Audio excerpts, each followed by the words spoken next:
I'm Charlie Wyett, this is Tom Barclay. We're both at the main media centre at the World Cup in Doha, looking ahead of the game England against Iran. We're all looking forward to it. We've just been to both press conferences in front of hundreds of journalists from around the world.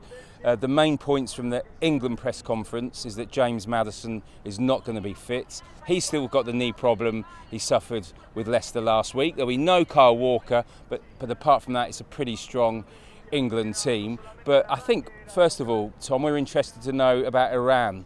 You've been with them for the last few days. A lot of football fans, most football fans, won't know that much about them. Tell us a few things that they may not know about this team. So Iran have had this is their 6th World Cup. They've had not a bad record in recent years, although they've never been past the group stage. They're hoping this year might be the final chance that finally they actually do it. But if you remember back to the 2018 World Cup, they drew with Portugal and only narrowly lost to Spain. So they're no mugs when it comes to particularly being difficult to break down. Carlos Queiroz, the old ex-Manchester United, Sir Alex Ferguson's number 2, he's been the manager for a very long time, albeit he had an 8-year stint, I think it was, and then left, and he's just come back recently to take over again. I was in his press conference earlier today, and he was quite interesting talking about the England team, saying that he thinks they're the most competitive England squad since the 1966, the year we won it. So he clearly holds them in high regard. But I suppose when it comes to Iran, the backdrop to all of this has been the horrific scenes back in Iran, back in their home country, which began in September after a 22-year-old woman died in police custody over strict rules over the hijab, the headscarf, which is unleashed civil unrest pretty much in the country. And as journalists, I think it's only fair to ask the team throughout this week whether it's affected the squad or not, because there have been some of the players, including the star striker Sardar Azmoun, who plays for Bayer Leverkusen, who's probably an injury doubt for tomorrow, which is actually good news for England. But he's one of the players who's actually been quite vocal on Instagram, calling out the government. But most of the players we've spoken to this week have been quite reticent, understandably so, to go that far and to really being careful over watching their words. But it's created quite an interesting backdrop. Yeah, and obviously the British media have had criticism from the Iranians for asking the questions. Yeah. Gareth Southgate's been asked about it tonight.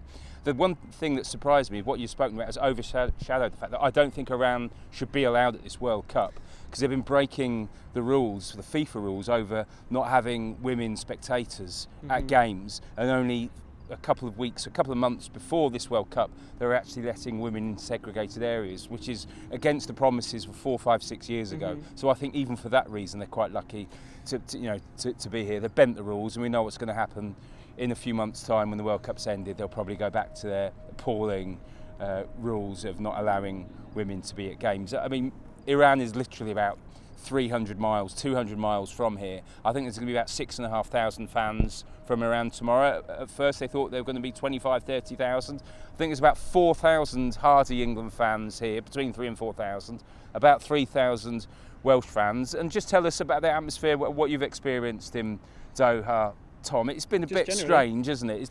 It's only really starting to feel like a World Cup. It's not really got going, is it?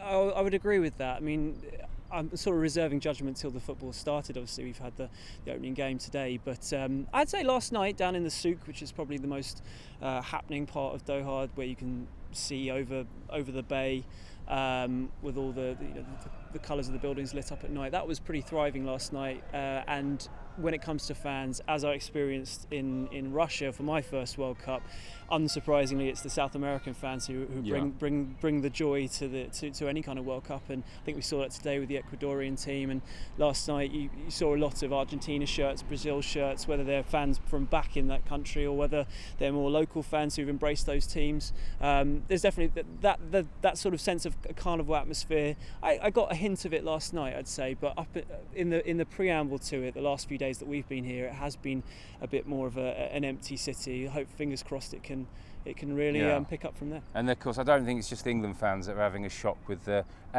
lack of beer going to be at games, which obviously they've gone against their promise, and the fact that it's about £11-12 a pint. I was talking to some Argentinians, and I think if you think England beer is expensive, I think for them, yes. £11-12 a pint, pretty expensive, which is a shame because it's not all about the beer, a World Cup, but you want the fans to enjoy themselves. And I think maybe the edge may be taken off the actual match day. Do you think at games? Maybe. Or I mean, not?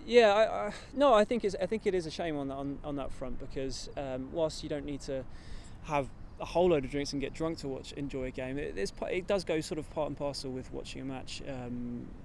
At least in English culture, I guess, to enjoy a beer or at least have the option of doing it. So, yeah, it's a shame they've taken that away, but fingers crossed there can still be just the same kind of atmosphere without it. And just back on England, we've again spoken to Southgate. There's a quiet confidence in this team, and they've been on quite a bad run. They haven't won in 6 matches.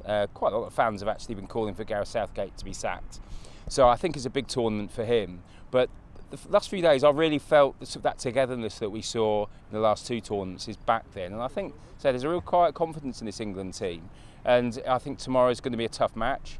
Iran are ranked 20 in the world. That's only 1 less than Wales. They're not a bad team. It's actually, I know lots of England fans are thinking this is the easiest group. In terms of world rankings, it's actually the toughest group in terms of the level of all 4 teams. Tom, what's your prediction? Well, it's just interesting about togetherness because that's been the consistent message from the Iran team. They're talking about the unity they have, and that's what they hope gets them through to make history in their eyes of finally making it through to the second round. I still think England should have too much, even though they've had obviously a dodgy 6 months or so. But with the way Iran play, they're going to be difficult to break down.